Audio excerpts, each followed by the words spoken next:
Welcome to Ancient Asian Legends. I'm your host, Mei Li Soon. If you are new here, welcome. We explore timeless tales rooted in Asian literature. And today's episode is the finale of Season 1 of Ancient Asian Legends. Thank you for your support throughout this journey. Without further ado, let's dive into the story.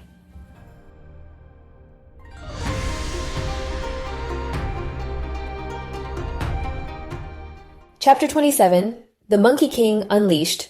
Sun Wukong joins the journey west. Liu Boqin and Tang Sanzang were startled when they heard someone call out, "Shifu has arrived! Shifu has arrived!" Boqin said to Sanzang, "That call must be from the old monkey in the stone box at the foot of the mountain." "What old monkey?"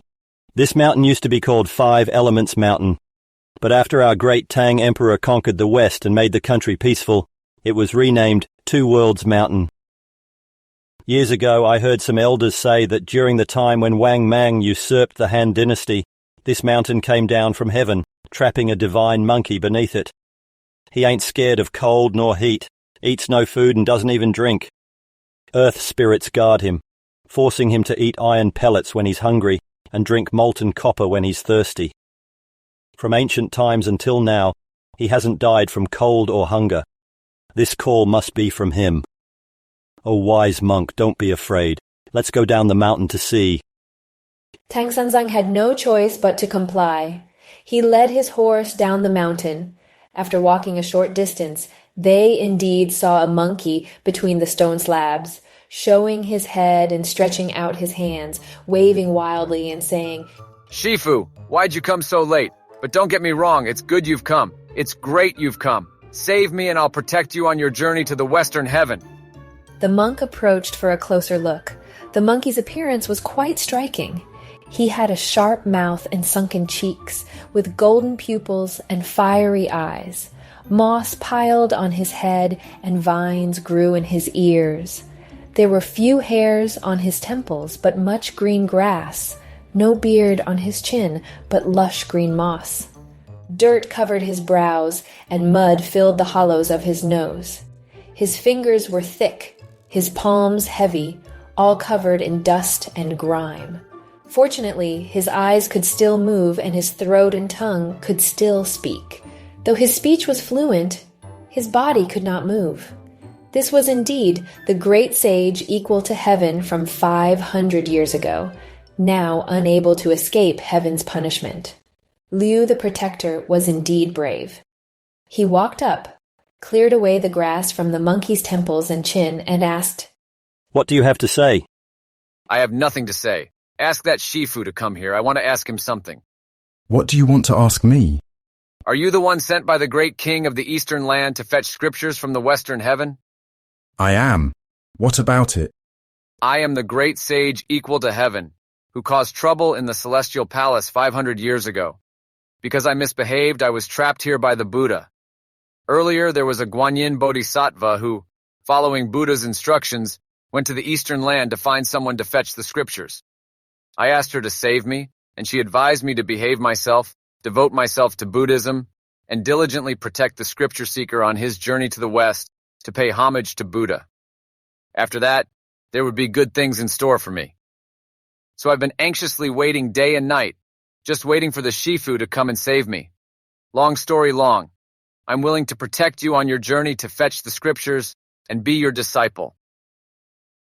Hearing this, Tang Sanzang was overjoyed and said, "Although you have this good intention and have been taught by the bodhisattva, willing to join the monastic order, I don't have any tools. How can I save you?" "No need for tools. If you're willing to save me, I can get out by myself." "I'm willing to save you, but how will you get out?" "On top of this mountain, there's a golden letter seal from the Buddha. You just need to go up the mountain and remove the seal. Then I'll be able to come out." "Protector Boqin, I need to go up the mountain with you." "I don't know. That monkey might be lying." "I'm telling the truth. I wouldn't dare lie to you." Boqin had no choice but to call his servants to lead the horse.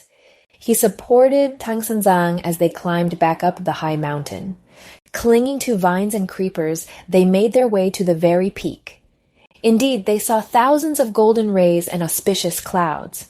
there was a large square stone with a paper seal on it bearing 6 golden characters. Om Mani Padme Hum. Tang Sanzang knelt before it, faced the stone, looked at the golden characters, and bowed several times. Facing west, he prayed, Disciple Chen Xuanzang, specially commissioned to seek scriptures. If it is my destiny to have this disciple, let me remove these golden characters and save the divine monkey, so we may journey together to the spirit mountain. If it is not my destiny to have this disciple, if this creature is a vicious monster trying to deceive me and bring misfortune, then let me be unable to remove it. After praying, he bowed again. After bowing, he went forward and gently peeled off the 6 golden characters. Suddenly, they heard a gust of fragrant wind that snatched the seal into the air, calling out, I am the guardian of the great sage. Today his punishment is over. We shall return to see the Tathagata and present this seal. This frightened Tang Sanzang, Bochin, and his group, who bowed to the sky. They quickly descended the high mountain and returned to the stone box. They said to the monkey, We've removed the seal. Can you come out now? Shifu, please step back a bit so I can come out. Don't be startled. Hearing this, Bochin led Tang Sanzang and his group eastward. They walked a bit, but before long, they heard the monkey call out again, Keep going, keep going! Tang Sanzang walked quite a distance further, down the mountain, when suddenly they heard a loud crash, as if the earth had split and the mountain had collapsed. Everyone was terrified. Then they saw the monkey, already at Tang Sanzang's horse, kneeling naked and saying, Shifu, I'm out. He bowed to Tang Sanzang 4 times, then quickly stood up and gave a big salute to Bochin, saying, Thank you, big brother, for bringing my Shifu and for plucking the grass from my face. After thanking them, he went to pack up the luggage and prepare the horse. When the horse saw him, its legs went weak and its hooves shrank, trembling and unable to stand steady. This was because the monkey originally served as celestial stable master, who looked after dragon steeds in heaven, so he knew how to handle horses. That's why all horses are afraid when they see him. Seeing his intentions, Tang Sanzang believed he truly had a good heart, and indeed looked like a monastic figure. He called out, Disciple, what is your surname? My surname is Sun. I'll give you a Dharma name, so I can call you properly. No need for your kindness, Shifu. I already have a Dharma name. It's Sun Wukong. That fits well with our sect. Your appearance is like that of a young novice, so I'll give you another name, calling you Xingzhe, the wandering monk. How's that? Good, good, good. From then on, Wukong was also known as Sun Xingzhe. Seeing that Wukong was wholeheartedly preparing to leave, Liu Bochin turned to Tang Sanzang and bowed, saying, Oh, wise monk, you're lucky to have gained such a good disciple here. I'm very glad. If this monkey can indeed go with you, then I'll skedaddle. I've troubled you greatly and am deeply grateful. When you return, please give my regards to your mother and your wife. I've imposed on your household and will come to thank you properly on my return. Bochin returned the bow, and thus they parted. Now, Sun Wukong invited Tang Sanzang to mount the horse. He walked in front, carrying the luggage, completely naked, taking big strides. Before long, they passed Two Worlds Mountain and suddenly saw a fierce tiger, roaring and swishing its tail as it approached. Tang Sanzang was frightened on his horse. Wukong, standing by the road, was delighted and said, Don't be afraid, Shifu. This tiger is bringing me clothes. He put down the luggage, pulled a needle from his ear, waved it in the wind, and it turned into an iron rod as thick as a bowl. Holding it in his hand, he laughed and said, I haven't used this treasure for over 500 years. Today, I'll take it out to get myself some clothes to wear. You should see him take big strides to meet the fierce tiger, saying, Where are you going, you beast? Will Wukong be able to defeat the tiger and protect his Shifu Sanzang? Will a monk and a monkey be compatible for this journey to the west? When will they find Pigsy, Sandy, and the white dragon horse? Find out on Season 2 of Ancient Asian Legends.